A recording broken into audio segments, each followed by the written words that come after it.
Halo semuanya, perkenalkan kami dari kelompok bebas yang beranggotakan Marcel Renanda dari Kusuma Junta dan Brianti Raffi Auzan ingin menjelaskan hasil diskusi kami mengenai ERP. Sebelumnya, apa itu ERP? Dalam mengembangkan suatu bisnis, kita perlu menerapkan atau menggunakan suatu sistem yang namanya ERP, yang merupakan singkatan dari Enterprise Resource Planning, merupakan sistem perangkat lunak yang dirancang untuk mengintegrasikan berbagai proses bisnis yang ada di perusahaan ke dalam suatu platform terpadu. Dengan ERP, semua divisi dalam perusahaan mulai dari keuangan, SDM, produksi, logistik, hingga penjualan dan distribusi dapat saling terhubung dan berbagi data yang konsisten dan real time. ERP tidak hanya membantu mempermudah alur kerja antar bagian, tetapi juga memberikan transparansi dan kontrol penuh terhadap seluruh aktivitas operasional perusahaan. Fungsi utama ERP sendiri, integrasi data antar divisi, di mana ERP memungkinkan setiap divisi dalam perusahaan mengakses data yang sama secara terpusat. Hal ini menciptakan koordinasi yang lebih baik dan mencegah informasi yang terpecah-pecah, mengurangi duplikasi dan kesalahan. Dengan satu sumber data utama, ERP menghindari proses penginputan ulang data yang dapat menyebabkan kesalahan dan inkonsistensi, meningkatkan efisiensi operasional. Proses bisnis menjadi lebih cepat dan efisien karena ERP mengotomatisasi berbagai aktivitas rutin seperti pencatatan transaksi, pelaporan, dan pemrosesan pemesanan, memberi insight dan laporan real time, di mana ERP menyediakan dashboard dan laporan yang diperbarui secara real time sehingga perusahaan bisa mengambil keputusan dengan lebih baik dan lebih cepat. Manajemen stok dan rantai pasok lebih akurat. Dengan ERP membantu perusahaan dalam memantau stok dan mengatur ulang pasokan barang dengan lebih presisi sehingga terhindar dari kelebihan atau kekurangan persediaan. ERP terdiri dari modul-modul berikut. Yang pertama adalah keuangan, contohnya mengelola laporan keuangan, akuntansi, pembayaran, dan anggaran. SDM atau sumber daya manusia, contohnya mengatur data karyawan, penggajian, absensi. Selanjutnya ada produksi, contohnya mengontrol proses manufaktur, perencanaan produksi, dan pengendalian mutu. Selanjutnya logistik, contohnya menangani manajemen gudang, pengiriman barang dan logistik masuk. Jualan dan distribusi, contohnya mengelola aktivitas penjualan, pemrosesan pesanan, dan distribusi produk pelanggan.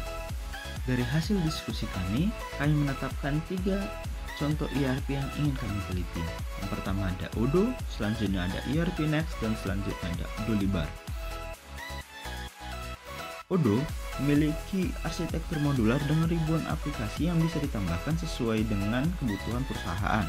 Ini menjadikannya sangat fleksibel dan bisa disesuaikan dengan skala bisnis dari kecil hingga besar. Namun karena kompleksitas dan fitur yang sangat lengkap, Odoo membutuhkan sumber daya server yang cukup besar. Oleh karena itu, performanya optimal jika dijalankan di server dengan kapasitas sedang hingga tinggi. Salah satu keunggulan Odoo adalah kemampuannya dalam integrasi. Odoo mendukung berbagai API, pembayaran hingga e-commerce yang sangat membantu untuk bisnis yang ingin berkembang secara digital. Selanjutnya ada ERP Next, di mana ERP Next juga bersifat modular, tetapi dengan pendekatan built-in, artinya sebagian besar fungsinya sudah tersedia dalam paket utama tanpa perlu menginstal banyak ekstensi. Dari sisi performa, ERP Next cukup ringan dan efisien untuk kebutuhan usaha kecil hingga menengah. Tidak terlalu berat dalam hal penggunaan sumber daya. ERP Next juga mendukung integrasi eksternal yang baik, terutama melalui REST API. Ini memungkinkan pengembang untuk menghubungkan sistem ERP Next dengan aplikasi lain secara relatif mudah. Dan yang terakhir adalah Dolibar, di mana Dolibar juga menggunakan pendekatan modular namun lebih sederhana dibandingkan Odoo. Modul-modul seperti penjualan, pembelian, akuntansi, dan SDM sudah tersedia secara default. Kinerjanya, di mana Dolibar dikenal sebagai ERP yang sangat ringan dan sangat cepat bahkan jika dijalankan di server kecil, cocok untuk usaha mikro hingga menengah yang ingin digitalisasi tanpa infrastruktur besar. Namun dari sisi integrasi eksternal, Dolibar sedikit terbatas dibandingkan Odoo dan ERP Next. Meski begitu, tetap tersedia dukungan API dasar untuk kebutuhan umum. Pada video kali ini, kami akan mendalami sistem yang ada pada Dolibar. Untuk proses instalasi Dolibar, kita hanya perlu menuju ke dolibar.org, lalu mengklik pada bagian menu downloads, lalu menuju ke stable version, ke SourceForge, lalu mengklik pada OS yang kita gunakan. Saya menggunakan Windows, lalu versi terbaru, lalu kita mendownload Dolibar versi .exe, dan ini kita akan mendownload installer yang selanjutnya akan diinstal seperti software pada umumnya. Selanjutnya uji coba dari ERP sistem Dolibar. Di sini ada tampilan utamanya, lalu ada setup untuk setup company kita. Lalu ada bagian modul /application untuk kita mengenable maupun mendisable modul-modul yang ingin kita gunakan atau tidak kita ingin gunakan. Selanjutnya ada bagian display untuk mengatur bagaimana Dolibar tampilannya. Lalu ada beberapa sistem seperti alerts untuk pengingat, security untuk keamanan, limits untuk membatasi. Lalu ada beberapa formatting seperti PDF, email, dan juga SMS. Lalu ada dictionaries yang berfungsi sebagai referring sistemnya. Di sini seperti contoh pajaknya. Lalu ada admin tools, ada seperti backup, restore, dan juga purge. Lalu ada user and group. Di sini terlihat ada super admin. Kita bisa menambahkan user baru seperti yang kita tambahkan pada layar sekarang.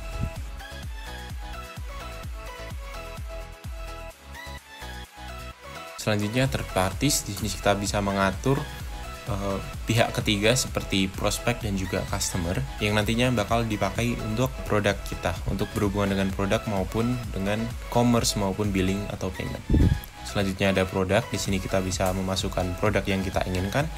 Seperti di sini saya sudah memasukkan beberapa produk seperti kacang geprek. Lalu kita bisa mengatur stoknya juga. Di sini kita bisa menambahkan maupun mengurangi secara manual maupun nanti bisa juga melakukan transfer stok. Di sini ada warehouse, gunanya untuk menyimpan produk kita. Ada shipment yang bisa ditambahkan pada bagian commerce.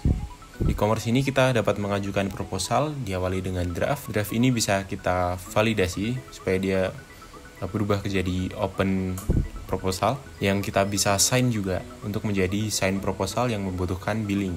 Dan di sini kita juga bisa classify build supaya dia dianggap sudah membayar.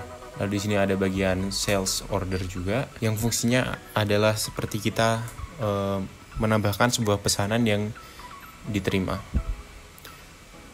Setelah membuat pasti akan masuk ke draft dulu.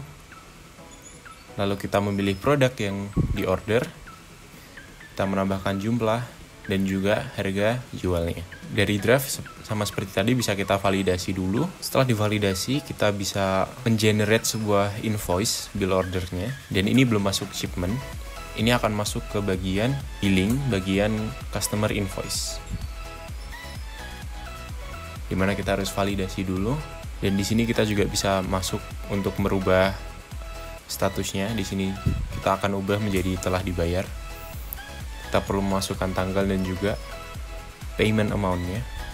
Nah, ini akan masuk kepada laman yang sudah paid atau sudah dibayar. Nah, setelah sudah dibayar, sudah diperbaiki invoice-nya, kita bisa memasukkan dia ke dalam shipment.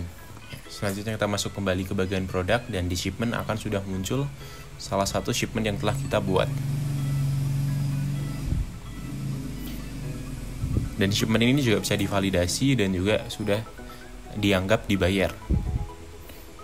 Begitulah kira-kira demo dari penggunaan ERP sistem Dolibar. Fitur-fitur yang ditawarkan oleh Dolibar sendiri yaitu kemampuan untuk mengatur setiap komponen secara detail, kemampuan untuk memilih modul sesuai dengan kebutuhan, integrasi antar modul terjadi secara otomatis, sistem alert yang dapat diatur sebagai pengingat, limit yang dapat diatur untuk menjadi batas dan fault prevention, dictionary dapat diatur untuk menjadi acuan modul lainnya. Dari proses testing yang kami lakukan, kami merasa bahwa Dolibar sangat mudah untuk proses install sistemnya dibandingkan dengan ERP open source lainnya, karena cukup melakukan download installer seperti umumnya software. Tetapi pada proses penggunaan tanpa melihat dokumentasi eksternal, seperti tutorial yang disediakan pada YouTube, kami mengalami sedikit kesulitan untuk memahami flow kerja dari sistem ERP. Untuk potensial user yang sudah sering menggunakan ERP system, mungkin dapat memahami lebih cepat, tetapi bagi user yang masih awam akan perlu waktu untuk beradaptasi dengan sistemnya. Sistem ini sangat recommended untuk user yang mencari ERP system karena penggunaannya yang sangat detail. Dengan catatan, waktu untuk mempelajari sistem ini sedikit lama. Sekian penjelasan kami tentang ERP. Terima kasih, sampai jumpa.